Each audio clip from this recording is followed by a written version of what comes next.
Thank you, dear friends. Thank you, Your Holiness Pujya Swami Ji and Pujya Sadhvi, and distinguished members of all this panel right here. I'm so honored to be here to talk about what we all know is going on, and that is the planet is engulfed in crises, from COVID-19 to climate change to economic upheaval, religious and racial violence, all happening at once. We can focus on the individual crises, but that's a problem because the crises are all a collection of crises because there's one overriding crisis that is represented, and that is we are not sustainable as a civilization. Human civilization has precipitated what is called the sixth mass extinction of life on this planet. 5 times in the history of this planet, life was thriving, and some event wiped out up to 90% of life, and then it started all over again.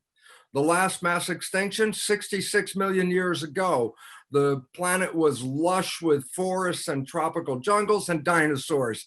And a comet hit near Yucatan Peninsula in Mexico, upended the entire ecosystem, wiping out all the dinosaurs and up to 90% of life.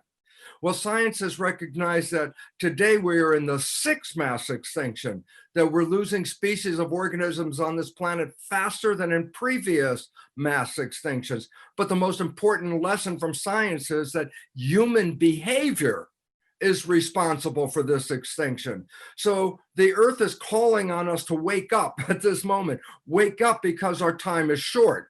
And it's relevant to wake up now because science, which has been the truth provider of Western civilization for a couple of hundred years and now globally, science has given us a theory called Darwinian evolution.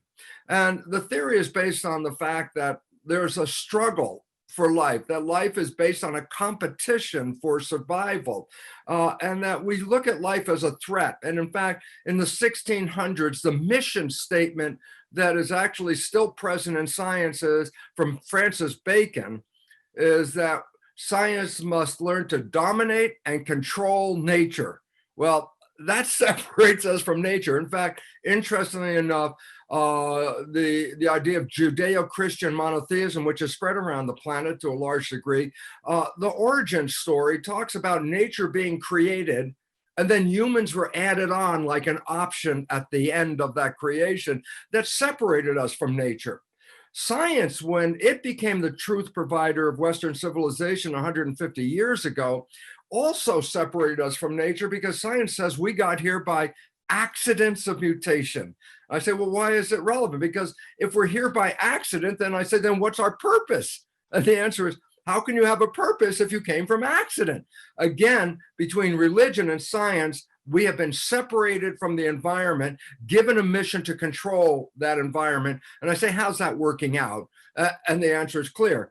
We are creating our own extinction at this moment because we have lost contact with nature. Somehow or other, we think we are separate from nature. We evolved from nature. We are nature.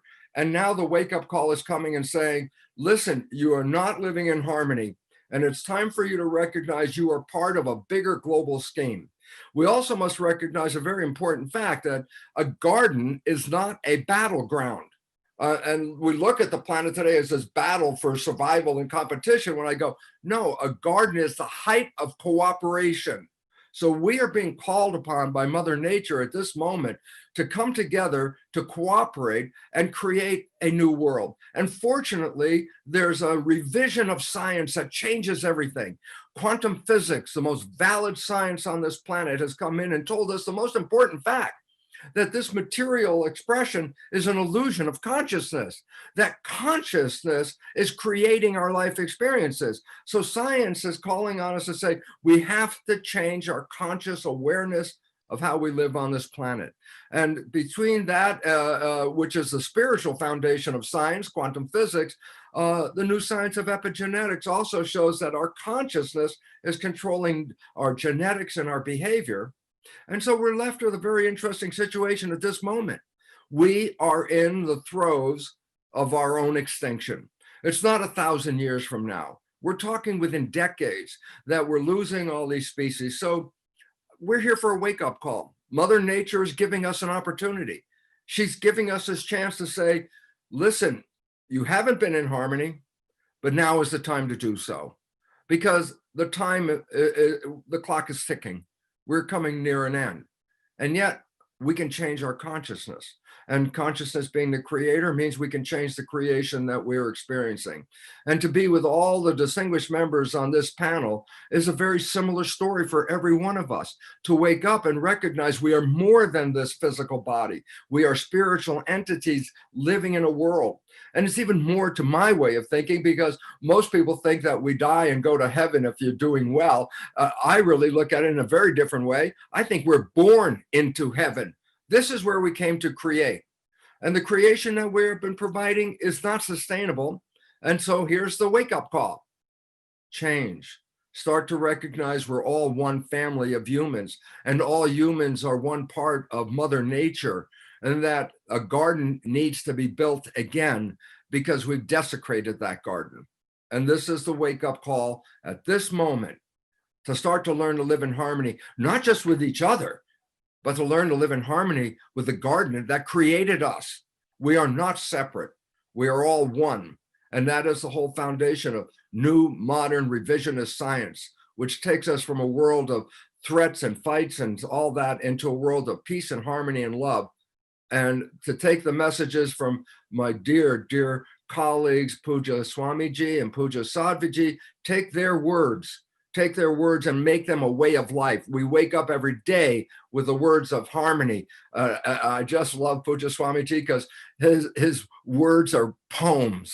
His words give us a story in just couples of words. He puts things together. So I am honored to be here with you. I'm honored to be here on this planet, because at this time we have the opportunity to manifest heaven on earth once we understand we are the garden. Thank you very much.